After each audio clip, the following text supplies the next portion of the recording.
circunstância. Ele sempre será Deus. Minha fé não está firmada nas coisas que podes fazer. Eu aprendi a te adorar pelo que és. Dele vem o sim e o amém, somente dele, mais ninguém. A Deus seja o louvor. Se Deus fizer, Ele é Deus. Se não fizer, Ele é Deus. Se a porta abrir, Ele é Deus. Mas se fechar, continua sendo Deus. Se a doença vier, Ele é Deus. Se curado eu for, Ele é Deus. Se tudo der certo, Ele é Deus. Mas se não der, continua sendo Deus. Minha fé não está firmada. Boa noite, irmãos, graça e paz. É com alegria que nós iniciamos mais uma live do projeto Palavra em Foco. Quero dizer que é uma alegria muito grande poder ter você aqui conosco essa noite e que Deus possa estar assim nos abençoando, nos sustentando. Sabemos que nós estamos aí vivendo nesses 5 meses já, esses momentos aí que são difíceis no Brasil e no mundo, momentos que nós temos que enfrentar uma pandemia e sempre também ser gratos a Deus, porque Ele tem nos sustentado, Ele tem nos livrado, e também devemos rogar a Deus por aqueles que estão sofrendo, né? São tantos que perderam seus entes queridos, e aí a gente sabe que nesse momento, sejam ali atingidos pelo Covid, ou até mesmo aqueles que perderam seu ente querido nesse momento de pandemia, às vezes não puderam estar ali, né, vivenciando luto, junto, em família, por causa das restrições que tem por causa dessa pandemia. Então nós devemos rogar a Deus, pedir a Deus que Deus tenha misericórdia da nossa vida, que Deus tenha misericórdia do nosso país, que Ele olhe para a dor, né, de cada um de nós, daqueles que estão então especialmente ali sofrendo. Nós sabemos que há muitas pessoas que precisam do auxílio de Deus. E a palavra do Senhor, no texto que se encontra lá em Jeremias, capítulo 29, versículo 13, Deus fala assim: buscar-me-eis e me achareis, quando me buscardes de todo o vosso coração. Nós temos que buscar ao Senhor. Deus é aquele que se revela a nós, é aquele que se deixa achar por cada um de nós. Mas é importante que nós possamos fazer isso de todo o nosso coração, não apenas por interesse, não apenas querendo receber da parte de Deus algum tipo de bênção ou benefício, mas que nós possamos buscar Deus, buscar de todo o nosso coração, sabendo que nós precisamos dele. E é muito importante que você possa fazer isso na sua casa, você possa nesses dias, né, ter a oportunidade de se dedicar mais a uma vida de oração, a clamar ao Senhor, a pedir que Deus possa estar olhando para a dor daqueles que estão ao nosso redor, daqueles que também a gente às vezes não conhece, mas que precisam também da nossa intercessão e da nossa oração. Então, nesse momento, eu convido você a orar. Iniciamos com uma música que diz, né, Deus é Deus. Ou seja, Ele nunca deixa de ser Deus. Se Ele fizer aquilo que eu espero, Ele é Deus. Se Ele não fizer, Ele é Deus. Se Ele abrir uma porta, Ele é Deus. Se Ele também fechar uma porta, Ele é Deus. Aí está a soberania de Deus. Deus é o Deus soberano. Ele conhece todas as coisas. E Ele sabe o que é melhor para a minha vida, para a sua vida. Mas é muito importante que nós possamos levar a Ele todas as nossas dores, todas as nossas dificuldades. Ele conhece o que passa na nossa vida. Mas é muito importante que nós possamos confessar a nossa total incapacidade. Quando nós oramos, nós fazemos isso. E confessamos a nossa total incapacidade de se lidar com algumas situações, principalmente com aquilo que não é palpável, principalmente por aquilo que muitas vezes aos nossos olhos é impossível, mas para Deus não existe impossível. Todas as coisas são possíveis a Deus. Vamos estar então orando, vamos ouvir mais um pouquinho da música e nós vamos estar orando ao Senhor, clamando que Ele tenha misericórdia da nossa vida. Das coisas que podes fazer, eu aprendi a Senhor, nós louvamos e engrandecemos o Teu nome pela oportunidade que o Senhor nos dá de nós estarmos aqui, Senhor, através do Facebook, através dessa rede social, atingir, Senhor, várias pessoas, Senhor, que têm nos acompanhado ao vivo e outras tantas, Senhor, que vão estar acompanhando, Senhor, essa live posteriormente. E nós queremos colocar, Senhor, diante de Ti as nossas vidas.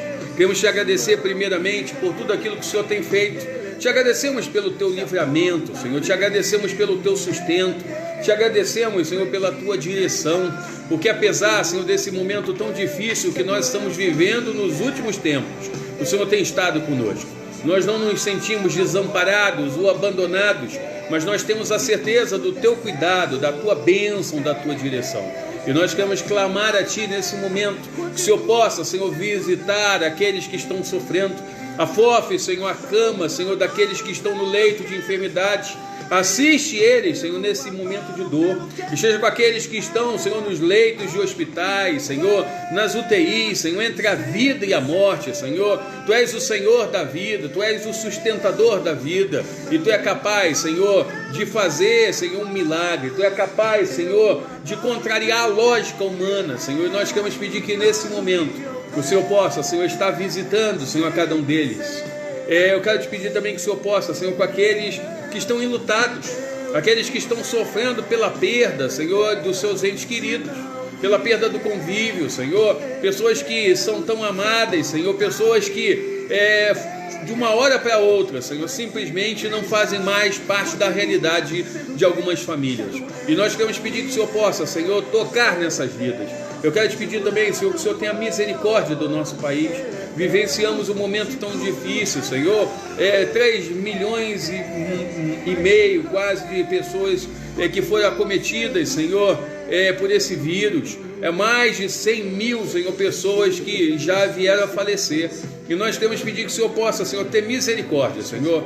Misericórdia de cada um de nós, Senhor. Misericórdia também da Tua igreja. Que nós possamos, nesse momento, levar uma palavra de esperança. Possamos, Senhor, levar as boas novas de salvação a todos aqueles que estão sofrendo nesse momento. É o que te pedimos, é o que te agradecemos. Em nome do Senhor Jesus. Amém. Nós vamos estar louvando ao Senhor então nesse momento, através de 2 cânticos espirituais. Eu vou passar a palavra para o Davi e ele vai estar então assim nos conduzindo.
Tremenda graça.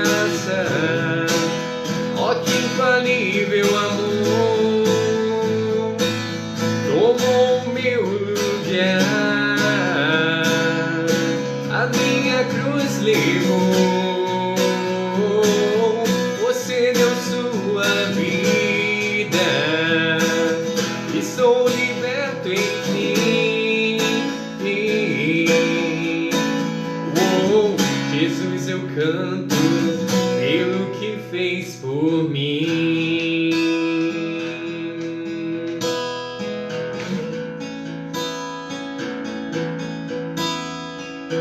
Divino é o Cordeiro de Deus, digno é o Rei que a morte venceu, digno é o Cordeiro de Deus, digno é o Rei que a morte venceu, digno é o Cordeiro de Deus, digno é o Rei que a morte venceu, digno é o Cordeiro de Deus, digno, digno,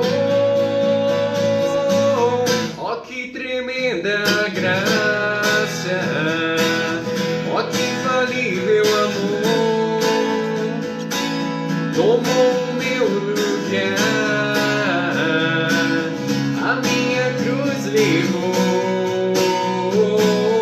você deu sua vida e sou liberto em ti. Oh, Jesus, eu canto pelo que fez por mim. Amém.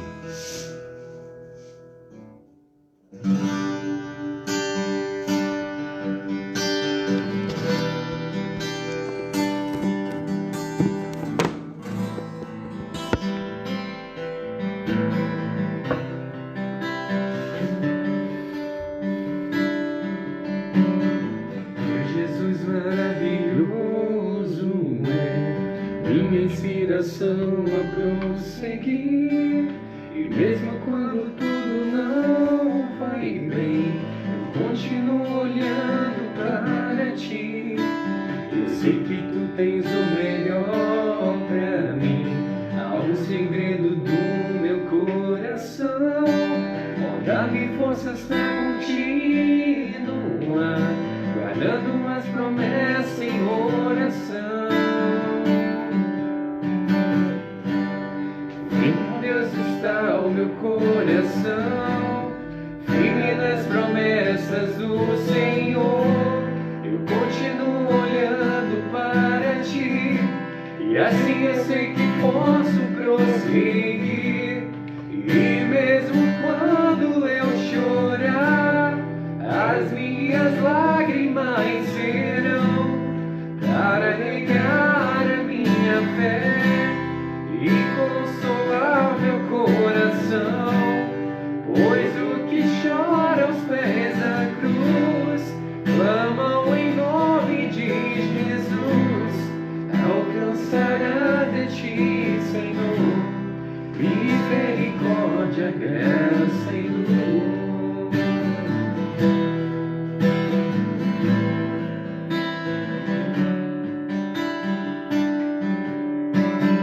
Grande amor não cessa, eterno não tem fim. Quão grande és tu, Senhor, quão grande és pra mim. Da graça é o meu refúgio, descanso no teu poder. Maravilhoso é, és pra mim, firme, ó Deus, está o meu coração, firme nas promessas do Senhor. Eu continuo olhando para ti, e assim eu sei que posso prosseguir. E mesmo quando eu chorar, as minhas lágrimas serão para regar a minha fé e consolar o meu coração, pois os que choram da cruz clamam em nome de Jesus, alcançará de ti, Senhor, misericórdia, graça e luz. Misericórdia, graça e luz. Amém. Irmãos, nós vamos estar hoje meditando na palavra do Senhor e eu gostaria de convidar você a abrir a sua Bíblia em Juízes, capítulo 6, versículo de 11 a 14. Livro dos Juízes, capítulo 6, de 11 a 14.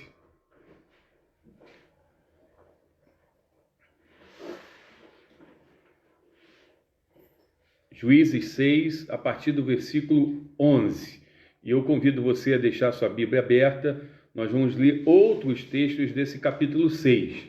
Diz assim: Então veio o anjo do Senhor e assentou-se debaixo do carvalho que está em Ofra, que pertencia a Joás, a Bizerita, e Gideão, seu filho, estava malhando o trigo no lagar para o pôr a salvo dos midianitas. Então o anjo do Senhor lhe apareceu e lhe disse: O Senhor é contigo, homem valente. Respondeu-lhe Gideão: Ai, Senhor meu, se o Senhor é conosco, por que nos sobreveio tudo isto? E o que é feito de todas as suas maravilhas que os nossos pais nos contaram, dizendo: Não nos fez o Senhor subir do Egito? Porém agora o Senhor nos desamparou e nos entregou nas mãos dos midianitas. Então se virou o Senhor para ele e disse: Vai nessa tua força e livra Israel da mão dos midianitas. Porventura, não te enviei eu? Nós vamos estar meditando então nessa noite sobre o seguinte tema: Gideão, um servo que fez a diferença no seu tempo.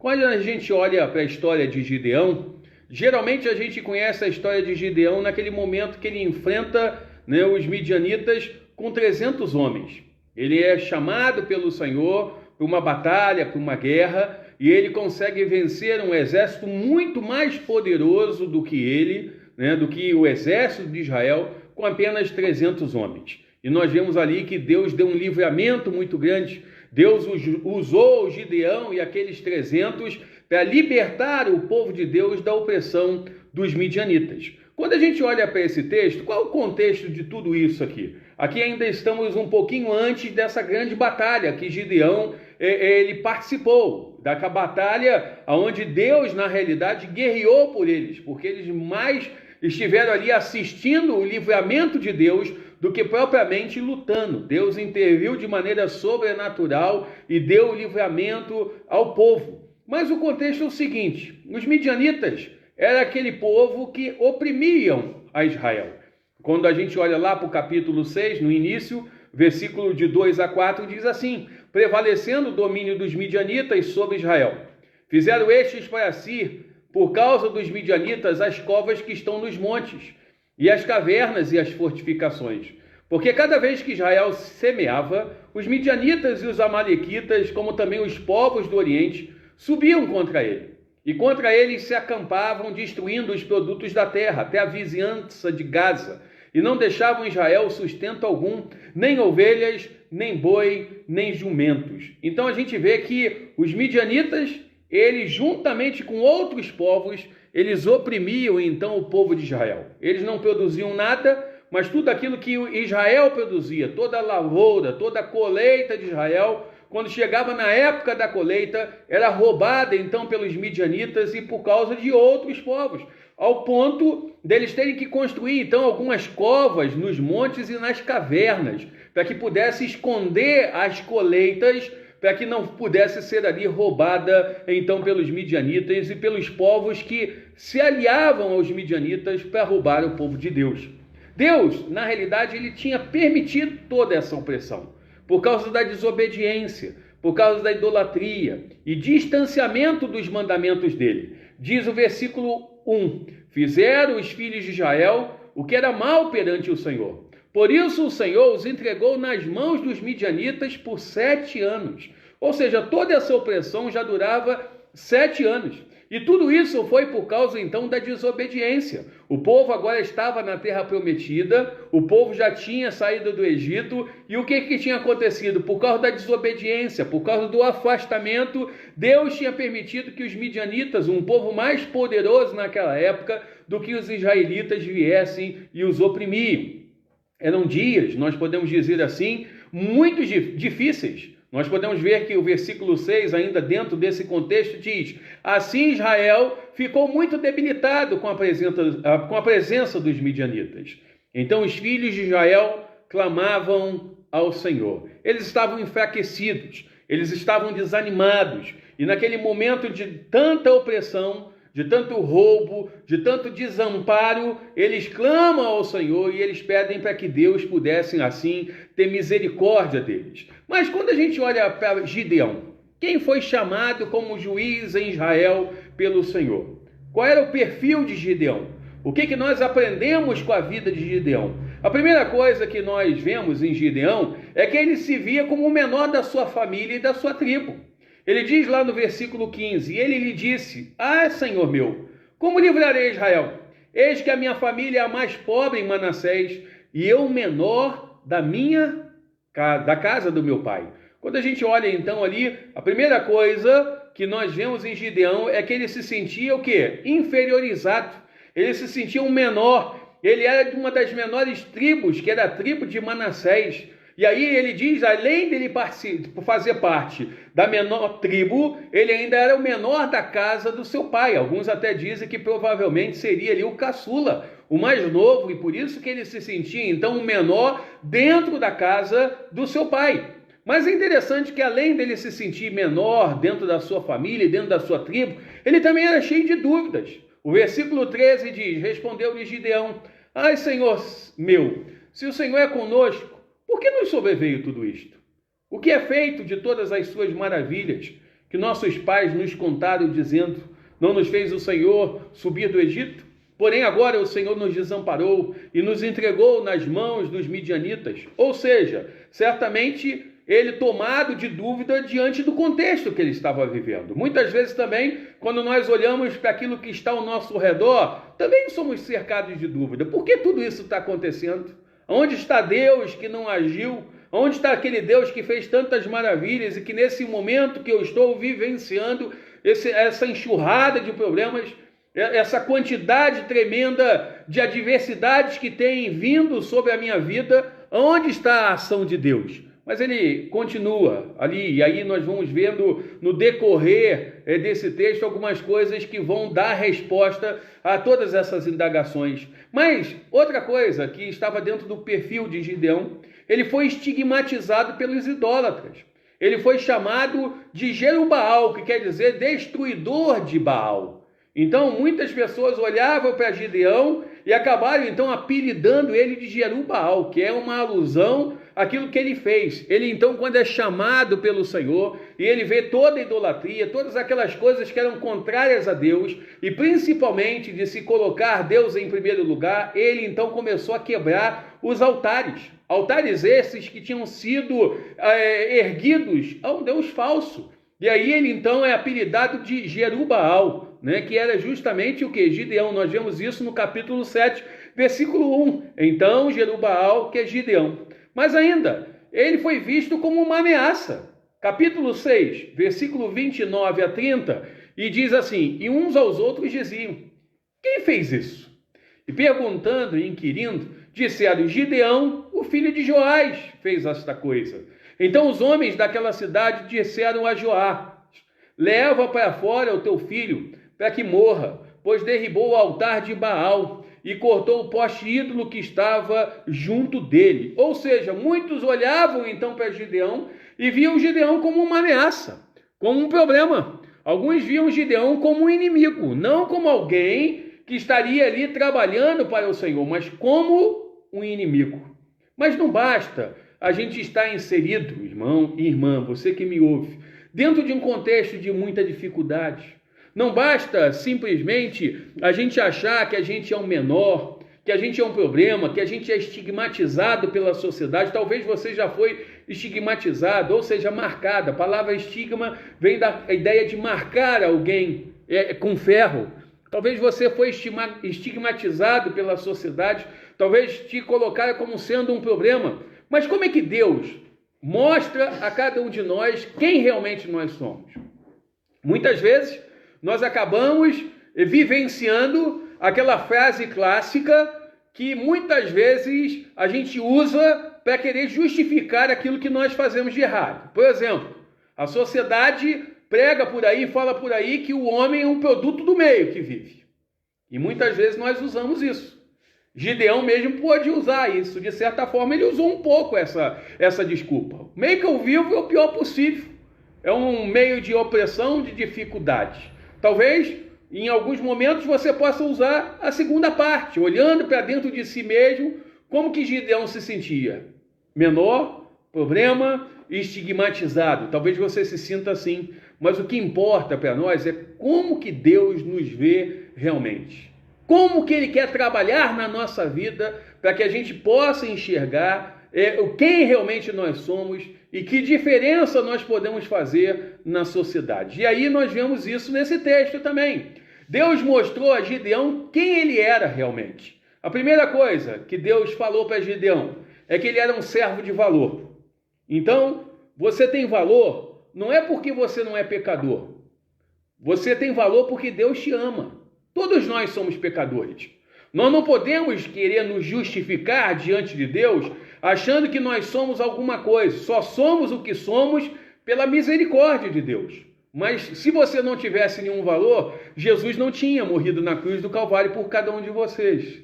Não tinha morrido por mim. Não tinha morrido por você. Então, ou seja, Deus fala então ali para Gideão, você tem valor, você é um servo de valor. Você não é como você se sente um Zé Ninguém. Você é alguém que Deus pode usar e pode realmente te levantar para você poder fazer a diferença. Então Deus usa ali o anjo. E o anjo do Senhor apareceu então a Gideão e lhe disse, o Senhor é contigo, homem valente. O Senhor é contigo. Ele era um servo então de valor, homem valente. Mas não só isso. Deus também mostra que ele era um servo com força. Uma das coisas que a gente, ao olhar para a nossa vida, diante dos problemas, diante das dificuldades que surgem, muitas vezes a gente se sente incapaz. A gente se sente ali, muitas vezes, quase que inoperante diante das dificuldades que estão diante de nós. E nós, muitas vezes, não lutamos contra aquilo e acabamos nos entregando diante daquelas dificuldades. Mas Deus fala para ele que ele tinha força, ele era um servo com força. Olha aqui que o versículo 14 diz, então se virou o Senhor para ele e lhe disse, vai nessa tua força e livra Israel na mão dos midianitas. Porventura não te enviei eu? E eu fico pensando, alguém que se dizia menor e estigmatizado era um problema? Que força era essa que Deus estava falando? Que força era essa? Talvez o que Deus estivesse querendo ali mostrar para Gideão é que ele precisava olhar para dentro de si mesmo. É que ele precisava descobrir a força que realmente ele tinha. Não se deixando levar por aquilo que rotularam ele, por aquilo que impuseram sobre a sua vida, mas que ele pudesse reconhecer a força que de fato ele tinha. E nós precisamos reconhecer isso. Eu tenho visto muitos crentes, muitos servos de Deus que têm entregado os pontos. Tem muita gente se deixando levar pelo desânimo que está instalado dentro da sociedade. Nós vivemos numa sociedade má, corrupta, e a gente só ouve tragédia em cima de tragédia, problema em cima de problema, e tem muito crente que desistiu de lutar, se entregou, se deixou levar pelas dificuldades, e nós não podemos fazer isso. Irmão e irmã, você tem força. E sabe por que você tem força? Não é uma força somente que você tem sem a presença de Deus. Você tem essa força porque Deus é contigo. É o que eu li anteriormente. O que Deus falou para Gideão? Você é um servo de valor porque o Senhor é contigo. E se o Senhor é contigo, você tem força para lutar e para enfrentar, seja qual for o problema. E aí Deus fala justamente isso. Vai nessa tua força. você precisa descobrir o teu potencial. Você precisa descobrir a força que você tem. E essa força vem de Deus. Não é a força que é simplesmente uma terapia ou um instrumento humano tentando levar ferramentas que possa te motivar. A principal, quer dizer, motivação que você tem é a força que vem de Deus. É o renovo que vem do Espírito Santo. É a certeza de que você não está sozinho em meio a toda tragédia, em meio a toda dificuldade. É a certeza que Deus é contigo. E se Ele é contigo, maior é o que está em você do que o que está no mundo. Maior é aquele que está do teu lado. Eu gosto muito da frase que pode ser eu e Deus. Mas se Deus estiver do meu lado, eu vou ser sempre maioria diante dos problemas, diante das dificuldades, diante dos problemas. E muitas vezes não é a gente simplesmente querer incorporar a nossa fé, princípios, baseado em coisas humanas, filosofias humanas ou em teorias de coach. Pelo contrário, é eles que copiam a gente. Porque nós temos a verdadeira motivação. A verdadeira motivação não é eu chegar diante do espelho e dizer eu sou o cara. Pelo contrário, a verdadeira motivação é eu saber, eu sou tão pecador, mas existe um Deus maravilhoso que me ama, que se importa comigo e que habita no meu coração e me impulsiona a seguir uma vida confiando nele, e que se ele estiver do meu lado, isso é o que é o mais importante. Então é muito sério isso que nós estamos falando, porque tem muita gente que acha que vai encontrar uma fórmula mágica em livros que falam simplesmente de coisas humanas, de livros que são motivacionais. Se a palavra de Deus, meu irmão, minha irmã, você que me ouve, se a palavra de Deus não for a principal motivação da sua vida, você não vai conseguir encontrar motivação em outro lugar. Porque só existe um meio de encontrar motivação, e essa motivação vem da certeza de que Deus cumpre a sua palavra na nossa vida, que nós temos o potencial não por nós mesmos, mas porque Deus está na nossa vida, Deus nos capacita, Deus nos dá dons, talentos, a capacidade necessária para a gente enfrentar seja qual for o problema. Mas não só isso, nós olhamos então para a vida de Gideão, e nós podemos perceber também que, na realidade, ele é um servo corajoso. Versículo 7 diz assim: então disse o Senhor a Gideão, com estes 300 homens que lamberam a água, eu vos livrarei e entregarei aos midianitas nas tuas mãos, pelo que a outra gente toda que se retire, cada um para o seu lugar. Tinha mais de 30 mil. E Deus então manda que Gideão pudesse apregoar, falar de uma notícia, que teria um benefício para aquele pessoal. Quem tivesse com medo ou tivesse seus afazeres, pudesse voltar para casa. E a galera, a maioria foi. A maioria foi.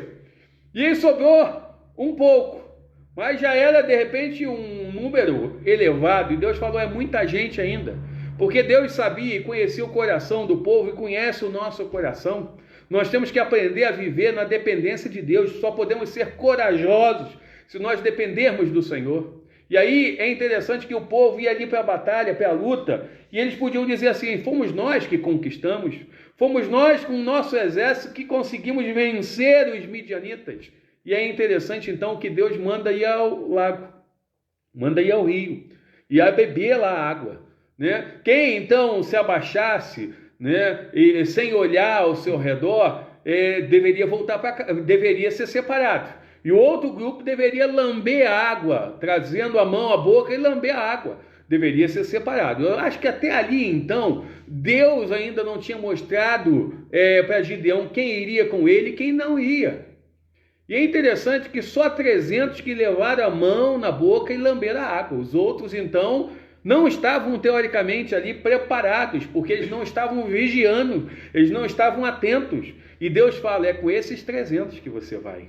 Existe um filme até que fez muito sucesso alguns anos atrás, chamado Os 300, que contava então a história ali, nós podemos dizer, de uma grande conquista, do Leônidas e o seu exército, mas nós sabemos que Deus deu a vitória aos verdadeiros 300 que confiaram nele, não aqueles que tinham simplesmente coragem pelo seu armamento, pelo seu treinamento, mas porque dependiam do Senhor. E Gideão foi com coragem. Eu creio que não deveria, né, ser fácil você ter a motivação ali de estar ali passando para aqueles 300 homens diante de um exército poderoso, de que Deus estaria dando a ele, quer dizer, a vitória. Mas Gideão acreditou, Gideão confiou, e Gideão pôde assistir a bênção vinda da parte de Deus. Mas não só isso, Gideão também é um servo dependente do Senhor. Disse o Senhor a Gideão: é demais povo que está contigo para eu entregar os midianitas nas suas mãos.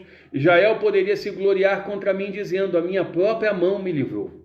Versículo 22. Ao soar das 300 trombetas, o Senhor tornou a espada de um contra o outro. E isto em todo o arraial que fugiu rumo a Zererá, até Bet-sita, até o limite de Abel-Melor, acima de Tabate. E aí nós vemos então que ele dependeu do Senhor. Ele não dependia mais de um exército, ele dependeu do Senhor. E quando então soou as trombetas, Deus mandou aquele povo não só levar armas, levar então tochas, cântaros ali, onde seriam colocadas tochas e as trombetas. E Deus mandou tocar as trombetas. E naquele momento que tocou a trombeta, em vez do povo que de Israel avançar contra os midianitas, foi uma guerra entre eles mesmos. Foi um se levantando contra o outro. E Deus então vai dar vitória ao povo de Deus, mas ele precisou depender. E aí ele não estava mais confiando simplesmente nos seus recursos. E muitas vezes a gente quer confiar nos nossos recursos. Se a gente tiver tudo na mão, a gente vai.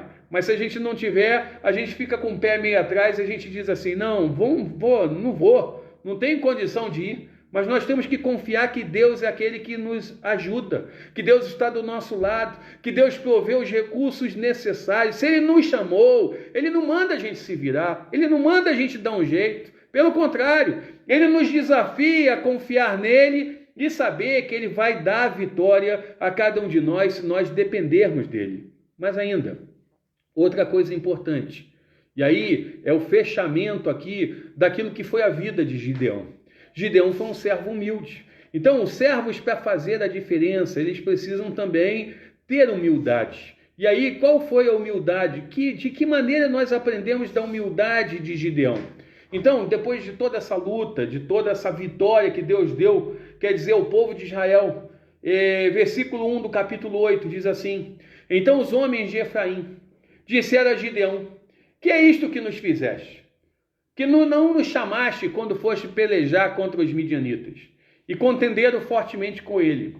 Porém ele lhes disse: que mais fiz eu agora do que vós? Não são porventura os rabiscos de Efraim melhores do que a vidima de Abiezer?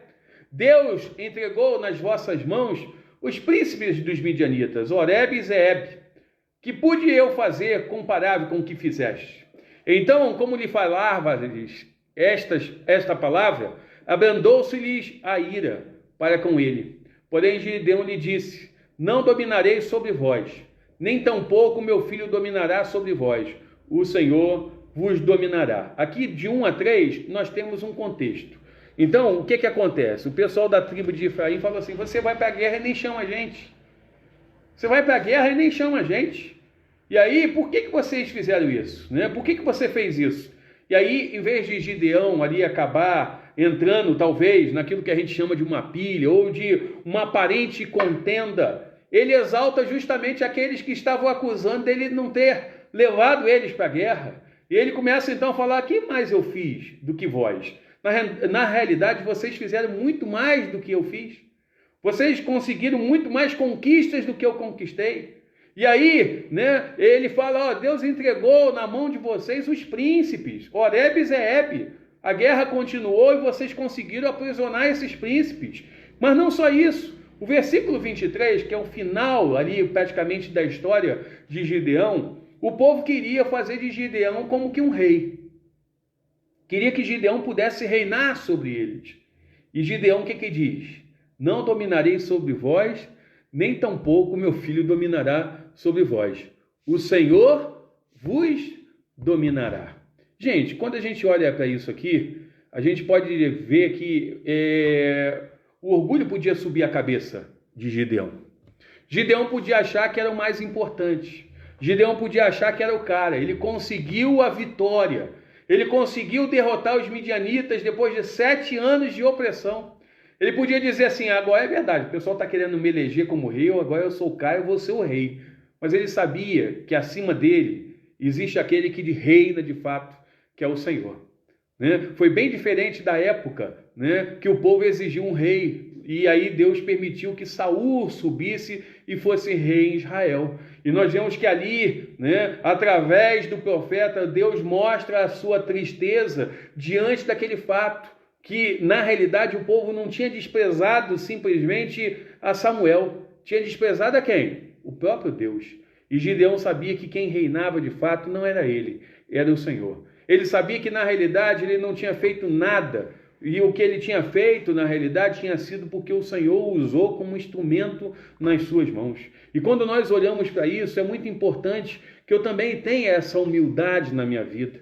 Humildade de saber que eu não sou ninguém e que eu preciso depender do Senhor dia após dia. Para que a gente possa terminar. Se você quer ser um servo que faz a diferença em seu tempo e em sua geração, você deve fazer algumas coisas. Primeiro, não ceder às pressões.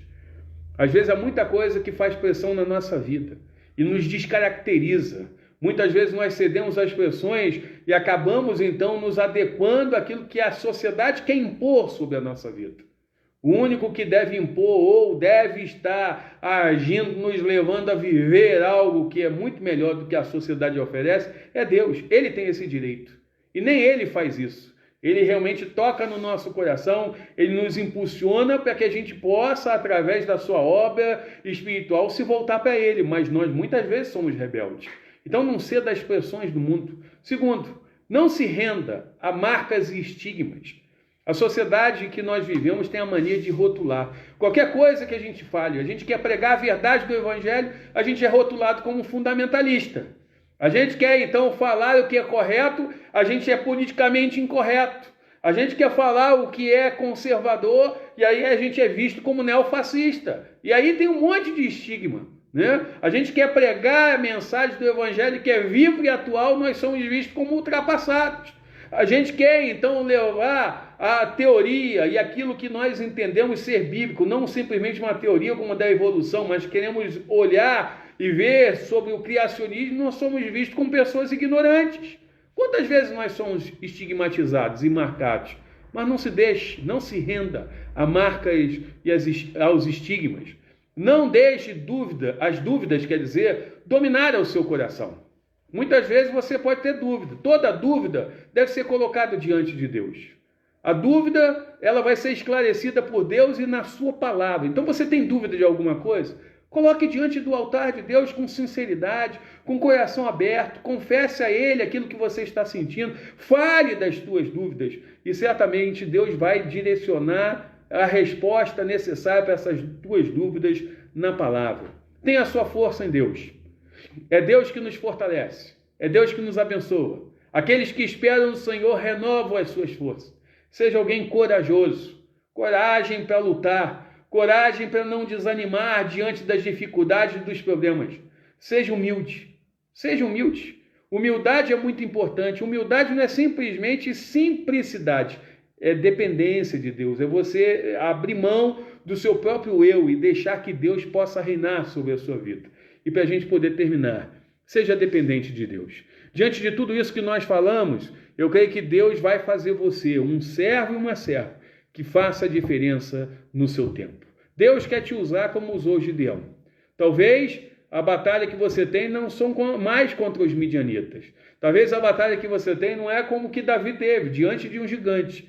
Mas todos nós, certamente, temos desafios diante de cada um de nós.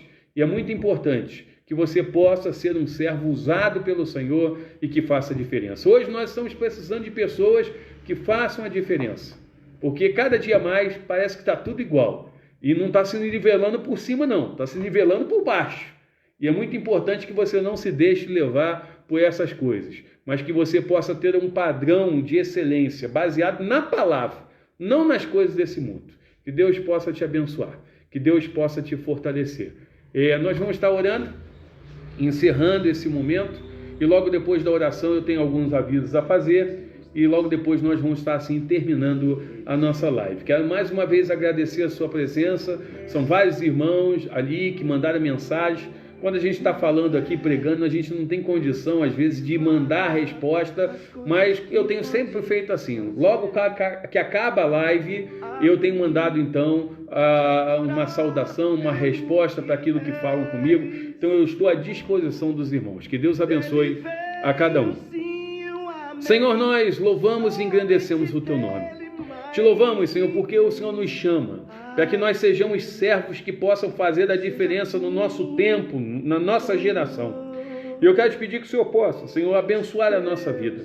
Nós acabamos aqui de aprender, Senhor, de meditar sobre a vida de Gideão, um homem que fez a diferença, um homem que foi um instrumento nas tuas mãos. E eu quero, Senhor, colocar, Senhor, diante de Ti as nossas vidas, ainda que o nosso contexto seja tão difícil, Senhor, como foi na época de Gideão. Eram dias difíceis, eram dias de desobediência, de gente vivenciando, Senhor, a idolatria, coisas contrárias à Tua palavra. Mas nós vemos ali, Senhor, que apesar de todas essas questões, ainda que Gideão se sentisse, Senhor, menor, ainda que ele tivesse dúvidas no coração, ainda que ele tivesse sido, Senhor, estigmatizado pela sociedade, ainda que ele foi visto como uma ameaça, o Senhor mostrou a ele quem realmente ele era. E que nós possamos também, Senhor, não ouvir a voz, Senhor, que vem às vezes de dentro do nosso coração, a voz carnal, a voz que muitas vezes fala que nós não somos nada e que nós não podemos nada e que nós não vamos chegar a lugar nenhum. Realmente nós sabemos que sem Ti nós não podemos dar um passo sequer, mas que nós possamos ouvir a Tua voz. E a Tua palavra, como falou o Senhor Gideão, mostra que nós temos valor, o Senhor é conosco. E o Senhor está na nossa vida. O Senhor é o maior tesouro da nossa vida. Que nós temos a força que vem do Senhor, o renovo que vem do Senhor para poder continuar. Que nós possamos, Senhor, ser corajosos diante dos desafios. Que nós possamos aprender também, Senhor, a ser dependente e humilde. Que nós possamos colocar, Senhor, dia após dia a nossa vida diante de Ti. Eu não sei o que cada um está vivendo, mas Tu conheces muito bem. E que diante dos desafios, que cada um possa esperar em Ti e na Tua graça. E possa crescer, Senhor, na graça e no conhecimento. Possa se fortalecer, possa se tornar uma bênção. E que possa, Senhor, fazer a diferença no nosso tempo. Nós precisamos de homens e mulheres que possam fazer a diferença, que possam ser diferentes, que possam mostrar, Senhor, nessa sociedade que existe um Deus que é maior, um Deus que é poderoso, um Deus que é grandioso. Aviva a Tua obra, nos desperte e que a gente não venha entregar os pontos, que a gente não venha desistir, mas que nós continuemos nessa grande batalha espiritual. Talvez o momento mais difícil que nós estamos vivendo nesses últimos dias. A batalha tem sido, Senhor, tremenda, mas que nós possamos continuar confiando em Ti e sabendo que o Senhor está do nosso lado, que o Senhor é Deus em todos os momentos, que Tu és o Deus soberano. É o que te pedimos, é o que te agradecemos. Em nome do Senhor Jesus. Amém. Que Deus abençoe a cada um. Eu quero fazer alguns anúncios, lembrando que amanhã, através do Instagram, né, o meu Instagram é MJN Xavier, nós vamos estar fazendo a nossa live. Amanhã nós vamos ter a oportunidade de conversar com o Marcos Nati. Ele é membro lá em Vitória, da Igreja Presbiteriana Jardim Camburi, né? Ele também é artista, né? Ele faz ilustrações, é design, é desenhista. Recentemente, agora ele colocou na página dele que ele foi contratado pela Cultura Cristã para ser ilustrador das revistas da Escola Dominical, né? E a gente sabe que ele tem um talento muito grande. Ele tem uma página chamada Brother Bíblia. Você pode curtir, você pode procurar lá na internet. Aí tem várias ilustrações. Algumas dessas ilustrações resumem alguns estudos bíblicos, né? Busca lá no Facebook, eu creio que vai ser uma bênção também para a sua vida. E amanhã nós vamos estar fazendo essa live com ele às 20 horas pelo Instagram. E na sexta-feira nós vamos estar falando, então, fazendo uma live com a nutricionista Amanda Riso, né? E eu quero mandar um abraço para ela, para a Carla, para o Márcio. Eles foram minhas ovelhas lá em Cachoeira de Itapemirim, né? Eu vi praticamente a Amanda aí crescer e ela vai estar falando alguma coisa, né, sobre alimentação, ansiedade em meio à pandemia. E é importante que você possa participar. Tá? Na sexta-feira também às 20 horas. Que Deus possa te abençoar. Que você possa ter, né, um restante de semana, né, abençoado na presença do Senhor e que cada dia mais Ele possa te sustentar e te dirigir em cada um dos seus passos. Deus abençoe, uma boa noite a todos.